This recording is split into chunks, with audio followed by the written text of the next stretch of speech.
Hola, buenas tardes. Vamos a platicar un poquito sobre las obligaciones eh, en esta actividad que se llama sesión de derechos y sesión de deudas con nuestra profesora Dolores Adriana Pérez Márquez, su servidor Ildefonso Hernández Vera, de la licenciatura de Derecho.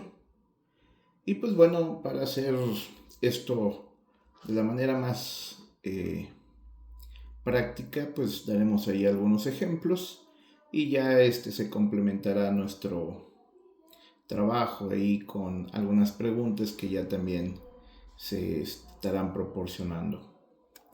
Pues bueno, comentando la transmisión de las obligaciones, pues bueno, esta se efectúa a través de tres instituciones, lo que es la cesión de derechos, la cesión de deudas y la subrogación. En dichas formas existe una variación de la naturaleza y modalidades del vínculo jurídico, pero se mantiene la misma relación de derecho, reconociendo una modificación desde un punto de vista subjetivo con el cambio del sujeto activo o pasivo de la obligación, sea el caso. Eh, un ejemplo en general para que podamos resumir todo esto es que, pues bueno, habrá cesión de derechos cuando el acreedor transfiera a otro lo que tenga contra su deudor y así tenemos la cesión y el objeto. En la cesión, pues bueno, va a ser el acto de transferencia de una cosa o de un derecho, ya sea real, personal o de otro tipo.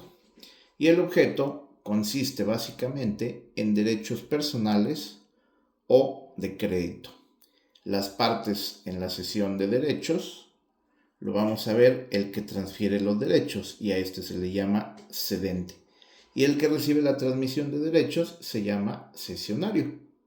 Bien, entonces los derechos que no pueden ser cedidos, vamos a tener derechos a percibir alimentos, los bienes de uso común o los destinados a un servicio público.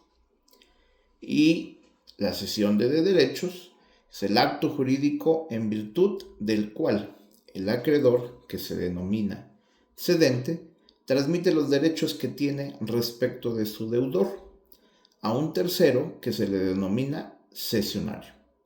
La forma puede ser escrito privado o escritura pública. Los efectos. La cesión produce el efecto de colocar al cesionario en el lugar que antes tenía el cedente y la cesión no crea, modifica o extingue derechos, solo los transmite. Y por último, los tipos, bueno, cesión de crédito y derechos litigiosos, derechos hereditarios y los derechos reales. Es así como se bifurcan todos estos, es más entendible, más resumido y veremos el ejemplo de cada uno de ellos. Por ejemplo, la cesión de derechos, aquí vamos a poner el ejemplo de Renata, le vende un terreno a Cecilia. Acuerdan que Cecilia tendrá 12 meses para liquidar el pago completo. A Renata le ofrecen un trabajo en el extranjero y debe salir del país lo más pronto posible, por lo cual le cede a su papá, Joaquín, los derechos de cobrar dicho terreno de los 7 meses que faltan. Cedente, Renata. Cedido, Cecilia. Cesionario, Joaquín. Cesión de deudas. Roberto contrata a Pedro para pintar su casa y le paga por adelantado. Sin embargo, Pedro cae enfermo imposibilitándole terminar dicho trabajo. Pedro llama a su hermano Luis para terminar el trabajo que empezó y Roberto accede a este arreglo para tener su casa lista lo más pronto posible. El acreedor pues es Pedro, deudor original Pedro, deudor final Roberto. La subrogación.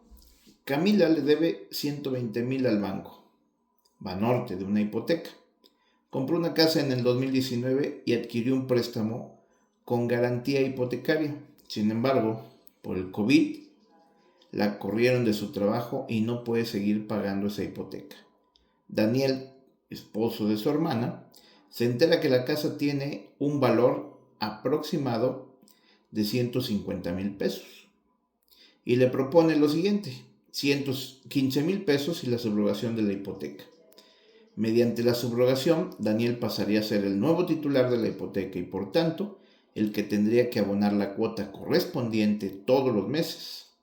Y Camila se quitaría esa carga financiera y además ganaría 15,000 pesos. El acreedor Banorte, deudor Camila y deudor subrogado Daniel. Pues bueno, creo que estos ejemplos son muy concretos, precisos y bueno, nos ayudan para poder identificar, en este caso, estas sesiones. Entonces, pues muchas gracias, les agradezco. Saludos.